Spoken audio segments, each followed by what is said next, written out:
Qu'est-ce qui s'est passé? Moi, je pense que c'est banal parce qu'on a confondu des affaires qui ne devraient être jamais confondues. Surtout, l'idée de se préoccuper de ce qui est fait et bien fait. Stéphane Bureau. Bonjour Stéphane. Salut Mario.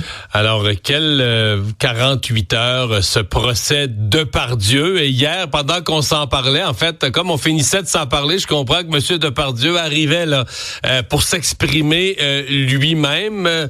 Semblait assez en verve pour parler de ses histoires quand même. Oui, c'était la première fois qu'on l'entendait depuis que l'on sait qu'il est à répétition montré du doigt par plusieurs femmes. En fait, il y a des plaintes. Et avant même de parler du procès, on pourrait peut-être faire le point sur le contexte dans lequel cette affaire arrive, parce que c'est un monstre du cinéma, un géant. On pourrait même faire le pari qu'à une époque, l'industrie française du cinéma dépendait de ce que Gérard Depardieu soit associé ou non à une production. Il pouvait tourner jusqu'à une dizaine de films par année. Donc, grosse machine économique. Et ça aura de l'impact sur notre conversation un peu plus tard, qui, depuis quelques années, a une réputation qui est malmenée. Je disais une vingtaine de femmes qui ont porté plainte. Alors, pour plusieurs de ces plaintes, ça a été classé sans suite ou pour des raisons de prescription, l'affaire ou les affaires n'ont pas pu être entendues. Il y aura peut-être, au-delà du procès qui a débuté lundi, un autre procès pour une plainte qui a été déposée plus récemment, qui pourrait avoir lieu au cours des prochains mois. Mais il faut voir que Gérard Depardieu est habitué ou est, je dirais, abonné à la controverse depuis de nombreuses années. Je sais pas si tu te souviens qu'au-delà même de ces histoires avec les femmes, puis elles sont il y a eu une histoire documentées. dans un avion là qui démontrait, disons, un niveau de classe ou de savoir-vivre débattable. Oui, tout à fait, où il avait choisi, je pense, de faire pipi à sa place. Il est aussi citoyen russe. Dans l'allée, je pense. Oui, ou à l'allée. Ça coulait dans l'allée, selon les rumeurs.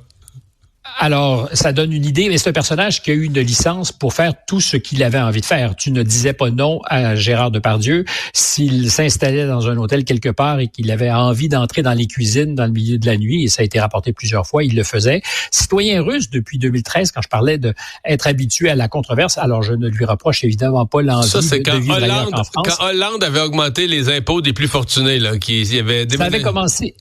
Ça avait commencé en fait par une ambition de vivre en Belgique, à Néchin, à 20 kilomètres de la frontière française en Belgique. Il n'est pas le seul d'ailleurs. Hein. Bernard Arnault, le patron de LVMH, avait lui aussi voulu organiser un parachutage en Belgique. La justice belge avait décidé que c'était peut-être un peu cousu de fil blanc. Les deux avaient donc fait le chemin inverse que celui parcouru par Jean-Philippe Smet, Johnny Hallyday, qui était venu en France chercher fortune. Eux essayaient de mettre leur fortune à l'abri de la France. À l'époque, effectivement, où les socialistes arrivaient au pouvoir, avait fait un énorme doigt d'honneur à la France en 2013, devient citoyen russe, décide de s'installer là-bas et déclare « Je vous rends mon passeport et ma sécurité sociale dont je ne me suis jamais servi. Nous n'avons plus la même patrie. Je suis un vrai Européen. » Parlant des Russes. Pour la petite histoire, il habitait au 1 rue de la démocratie. Ça peut faire sourire. À Moscou? Donc, voilà le personnage. Non, à quelques 100 ou 200 kilomètres de Moscou. Et au-delà de tout ça, c'est des images qu'on voit de plus en plus à la télévision française, accablantes, d'une entrevue qu'il a donnée à la télévision argentine il y a très longtemps déjà, mais où il est par-dessus l'intervieweuse à répétition en essayant et en réussissant même de l'embrasser. Des images d'un documentaire que tournait Yann Moix ou que voulait tourner Yann Moix en Corée du Nord avec des déclarations. Alors, si elles ne sont pas criminelles, punissables, sont extrêmement malaisantes, disons les choses comme ça. Il voit une fillette qui fait de l'équitation, dit allez, fais partir ta monture au galop et tu vas en jouir. Toutes sortes de choses qui font grincer, qui rendent très inconfortable.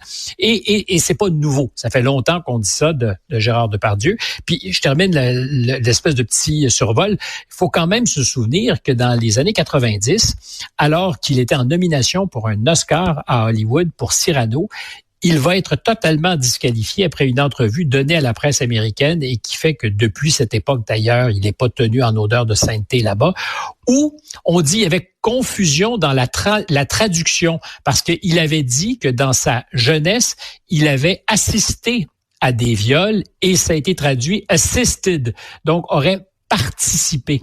Or, ça aurait dû être witnessed. Il a été témoin de. Quelle que soit la réalité de l'affaire, ça fait que depuis très longtemps, il y a des questions qui se posent et ça nous amène à ce procès le premier. Ça démarre lundi. Ouais. Ça démarrait lundi avec des airs de film. Ouais. Avec au cœur de sa défense hier, une perte d'équilibre, là. Une perte d'équilibre qui est celle qu'il aurait eu à endurer depuis quelques années. Mais je te place quand même l'histoire. Lundi, il se présente. D'abord, on pose la question, est-ce que Gérard Depardieu est encore appuyé, supporté? Ben, il est. Vincent Pérez, qui était la vedette avec lui dans Cyrano, est à ses côtés, comme son ancienne femme à Gérard Depardieu, qui est aussi la copine de Vincent Pérez, et sa fille, Roxane, qui se présente avec un chandail, un sweat « fuck you », comme une manière de dire à celles qui ont porté plainte, peut-être, voici ce que je pense de vos doléances. Gérard Depardieu qui arrive toujours accompagné de son garde du corps, comme on le voit sur les images, souvent avec la main sur l'épaule de son garde du corps ou de son avocat, justement parce que vacillant, et dit en l'espèce, je suis calomnié, je suis la victime dans cette affaire-là. Depuis 3 ans, on me traite de porc. Je suis moi-même très fragilisé par tout ça. Regardez mon air. Est-ce que j'ai un air à me trouver suffisamment beau pour avoir envie de me frotter, c'est l'expression qu'il emploiera, aux femmes qui l'ont accusé. Et une stratégie extraordinairement offensive, comme on en parlait hier de son avocat, parle vraiment de calomnie. Et ça, c'est les femmes accusatrices qui se retrouvent d'une certaine façon au banc des accusés, sinon qu'elle refuse absolument. Procès refuse absolument parce qu'elle continue à se défendre bec et ongle en disant ne confondez pas l'agresseur et les agressés. Anouk Greenberg, qui participait au tournage où se sont déroulés les incidents. C'était en 2021 sur le tournage du film Les Volets Verts, donc c'est assez récent. 2 femmes, pour une assistante du réalisateur, pour l'autre décoratrice, qui disent il nous a enlacés, nous a touchés contre notre volonté, aux fesses, au sein, en plus de nous insulter, et tout un discours, disons, pour le moins ambigu, vient toucher à mon gros parasol. Alors, on essaiera ici de comprendre s'il s'agissait vraiment d'un parasol sur le plateau ou de autre chose qui se trouve planté entre ses 2 jambes. Donc, dans tous les cas, lui ne reconnaît absolument pas les faits, pense qu'on s'attaque à sa réputation et d'ailleurs se plaint de ce que, depuis quelques années, il ne peut plus gagner sa vie, que des féministes font des piquets devant les salles où il veut se produire pour faire de la chanson, l'industrie ne lui donnant plus de boulot. Mm-hmm. Donc, je disais tout à l'heure... Et à ses côtés, je précise, oui, toujours Fanny Ardant, qui, elle, pour l'avoir interviewée il y a 1 an et demi, bec et ongle, défend son ami. Et on peut saluer l'audace, le courage, faisait partie des témoins de Gérard Depardieu, qui dit, il n'y en a pas question, je le connais, et c'est pas l'homme que nous décrivons ou qui est décrit par celle qui l'accuse. Sauf que je disais tout à l'heure, la perte d'équilibre, c'est que, tu sais, sa défense, qu'il a perdu l'équilibre. Il s'est retrouvé les mains sur les hanches d'une femme parce que là, il allait tomber, il a perdu pied, il allait tomber. C'est un malencontreux accident, là. Ça peut soulever... D'autant que, malencontreux, tu as raison, parce qu'au départ, il disait, je ne lui ai jamais touché. Donc, la version des faits, parce qu'il faut voir que c'est pas un viol dont il s'agit, c'est vraiment une agression, c'est d'avoir... plotter ces femmes, parce que c'est exactement les mots qui ont été employés. Pardonne mon verbe peut-être un peu vert à cette heure-ci du matin. Et au départ, il disait non, je lui ai jamais touché. Finalement, il a perdu l'équilibre et lui aurait pris les hanches au moment de perdre l'équilibre. Alors, il y a une version évolutive. L'affaire devait se conclure hier. Ce n'est pas le cas. Mais le verdict va être suivi, ça va être fou en France, là. Tu sais, ça va être comme deux camps qui vont s'opposer puis qui vont attendre le verdict, puis où il y aura des gens outrés d'un côté ou de l'autre, là. Oui. Moi, ce qui m'intéresse dans ça, c'est évidemment tout ce qu'on pourrait appeler les cercles de complicité. Parce que s'il y a une chose qui est claire, c'est qu'il avait un verbe graveleux, que c'était un personnage qui se permettait beaucoup de choses. On dit ici qu'il avait un comportement rabelaisien. On aime la littérature, mais qu'est-ce que ça veut dire? Est-ce que c'est le droit, effectivement, de plotter des femmes? Est-ce que c'est le droit de les toucher? Au minimum, c'est un gros vulgaire lourd. Puis... Exact. Au minimum, et il le reconnaît, et je pense que l'histoire le démontre très bien. Mais un gros vulgaire lourd qui touche, là, techniquement, ça franchit les limites du code criminel. Là.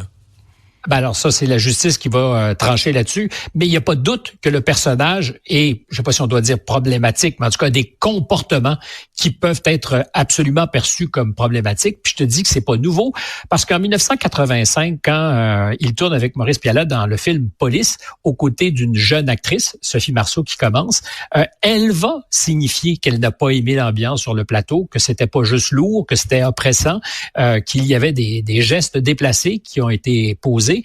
Et la réponse de Depardieu, on peut l'imaginer, non jamais, puis c'est une petite conne.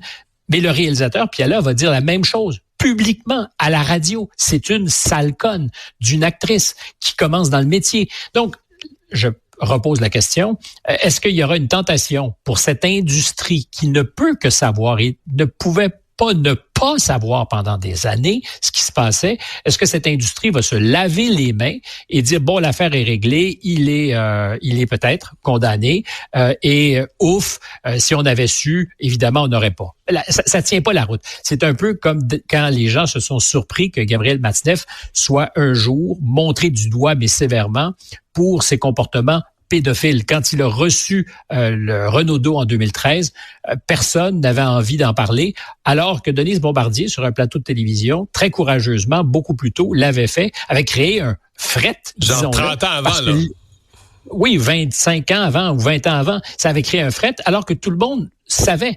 Et il faut voir qu'en France, puis je fais un parallèle parce que c'est exactement la même chose. Dans les années 70, il y avait des intellectuels de très haut niveau, Jean-Paul Sartre, Simone de Beauvoir, mais aussi des gens qui vont devenir des ministres de la République, Jack Lang, Bernard Kouchner, qui signent des pétitions disant l'âge du consentement entre un adulte et une jeune personne de 15 ans, ça devrait pas être un problème, ça devrait être criminalisé. Aujourd'hui, évidemment, c'est vu avec beaucoup de circonspection. On dit, ouais, mais c'était l'époque, tatati, tatata. Est-ce que la question de la pédophilie au plus haut sommet a été réglée? Parce qu'aujourd'hui, on dit, on a envoyé en dessous de l'autobus Gabriel Matzneff. Est-ce que la question des comportements inacceptables au cinéma va être réglée si Gérard Depardieu est condamné? Sera-t-il le bouc émissaire? Et ça, c'est quant à moi la vraie bonne question. Ça n'enlève pas ses responsabilités à lui, mais il y a toute une business autour. Je termine là-dessus. Un jeune acteur, cette semaine, témoignait à la télévision en disant « J'ai été témoin d'affaires il y a 10-12 ans. Je suis allé voir la production. Je disais, attention, là, il y a notre jeune actrice ou quelqu'un dans la production qui se fait systématiquement écœurer, employons ce mot-là pour faire attention, se fait écœurer par Gérard Depardieu. Et on lui répond, en le fusillant du regard, on gère. Ça, on gère, ça veut dire quoi? Ça veut dire qu'on est au courant et on trouve une solution pour que le film continue à se tourner. Et exactement, on fait rien. Je pense que le thème de ta chronique, au fond, c'était une certaine hypocrisie. Puis on va voir dans les prochains jours jusqu'où... je te suggère une hypocrisie certaine. Ah, OK. À demain, Stéphane. Salut.